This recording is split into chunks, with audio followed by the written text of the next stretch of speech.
Я просто хочу вернуться к духовной части. Вот недавно смотрела чеченец, да, или, по-моему, доброволец говорит, абхазский народ, говорит, малый, но за ним стоит большой дух, да. Я вот помню, Владислав Григорьевич, когда война началась, вот так получилось, что мы были рядом, видели, да.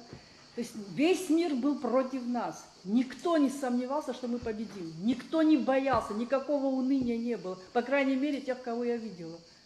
И что нам сегодня говорит лидер, фактически лидер нации, да, он говорит, я хаушадзом, давайте мы отдадимся там кому-то. То есть вы понимаете, что это подавление воли к жизни. Воли народа. К жизни. Да, именно к жизни. То есть мы становимся безоружными. То есть мы не можем противостоять этому. То есть тебя, ты еще даже с тобой не договариваешь, лидер тебя объявляет, харей халшу, мы такие маленькие, мы никто. Ора, мы тогда вообще были никто.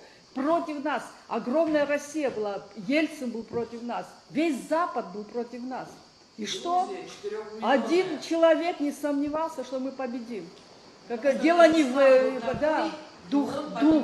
Вот этот дух не будем предавать, потому что я верю, что есть Аншат Хамов, и что у нас народ духовный, и этот дух всегда с нами. Мы должны немножко его вспоминать хотя бы. Ролоко травит, оттуда с того света смотрит, не поймут об арте из уст дал. Да.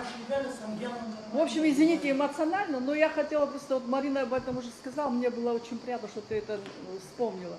Нельзя, если ты глава, вот ты возглавляешь страну, да, ты не должен нам внушать уныние, ты наоборот должен нам поднимать дух, слушай. Какая разница, количество или там, главное качество. Будьте качественны.